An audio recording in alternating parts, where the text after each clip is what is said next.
A city of Benin was held hostage for 2 years. He wasn't a politician, he wasn't a soldier, but for 2 years he ruled a city of over 1 million people with fear. His name?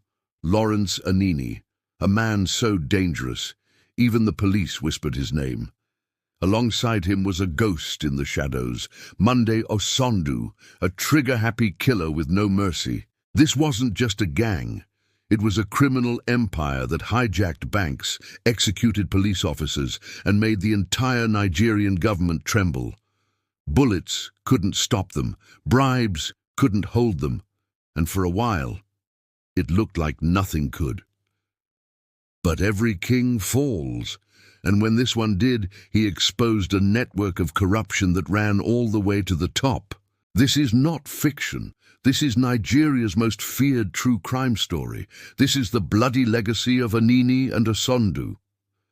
Imagine a city where the sound of a motorcycle meant death, where even the police locked their doors by sundown, where one man's name could empty a bank before he arrived. This wasn't fiction. This was Benin City, Nigeria, and the year was 1986.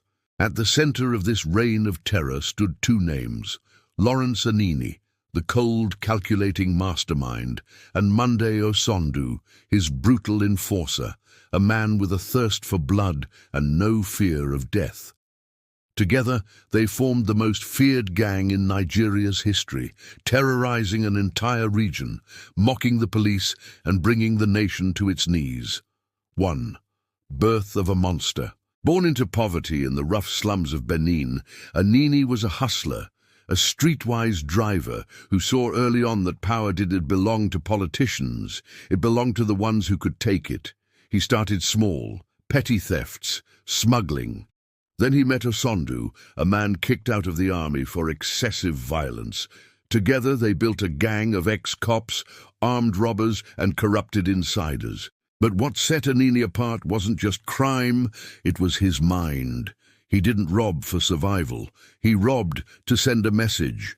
A nation under siege. From 1984 to 1986, Anini's gang became a living nightmare, robbing banks, hijacking bullion vans, and gunning down police officers in broad daylight. Their raids weren't quick hits, they were performances. They'd strike multiple targets in one day. They'd leave notes taunting the police and mocking the government. They'd call in warnings, then show up somewhere else. And it wasn't just violence, it was strategy. They'd execute policemen in front of their families to send warnings to the force. In one case, a senior officer's house was ransacked while he was away. His badge was left nailed to the wall. The public was gripped with fear. Benin City turned into a ghost town by 6 p.m. Banks closed early, checkpoints vanished, police refused to patrol, the government was humiliated. The ghost with a gun. People said bullets couldn't touch Anini, that he could disappear into thin air, walk through walls, or even become invisible. But the truth, he didn't need magic. He had the police on his payroll. Officers leaked routes, schedules, and intel.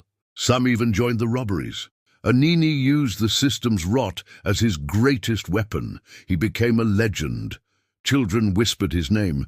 Adults prayed he never visited their town. And the press? They had a new headline every week. Who really rules Nigeria, the government or Anini? Osondu, the bloody right hand. If Anini was the brain, Anini and Osondu was the hammer. Cold, fast, efficient. He didn't flinch, he didn't miss, and he didn't forgive.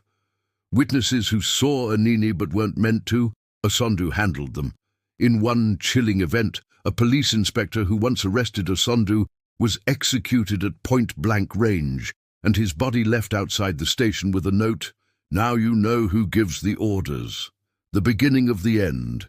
By late 1986, the military government had had enough. President Ibrahim Babangida demanded results. Bring me Anini, dead or alive. Enter Super Cop Kayode Wanreroro. He formed a secret task force, stripped of corrupt officers, and launched the most intense manhunt Nigeria had ever seen. December 3rd, 1986, the breakthrough came. Anini was betrayed by one of his girlfriends and found hiding in a bungalow in Benin. He reached for a gun. He didn't make it. He was shot in the leg, captured, and paraded before a stunned nation. The trial of the century. The ghost was now a crippled man in a wheelchair. His legs were later amputated due to gangrene. During interrogation, Anini sang like a choir boy. He named officers, politicians, judges, and even bank managers who helped him. Osondu was tracked weeks later during a fierce shootout. He didn't surrender. He never planned to. He died with a gun in his hand. Anini, now broken and powerless, was sentenced to death. On March 29, 1987, Lawrence Anini was executed by firing squad along with other members of his gang. Benin still remembers. Old residents recall how the air felt thick with fear, how a name could stop traffic, how the line between police and criminals completely disappeared. Anini and Osondu didn't just rob banks. They exposed a nation's weakness and became the stuff of urban legend, ghosts that still haunt Nigeria's criminal past. If this story shocked you, made your heart race, or taught you something about power, corruption, and fear, don't keep it to yourself. Hit that like button, subscribe for more gripping true crime stories from Africa and beyond. Drop a comment below. Did Anini rise because of corruption, poverty, or pure evil? Let's talk. Watch the next episode. Inside the Sapele Heist, Nigeria's forgotten blood money massacre.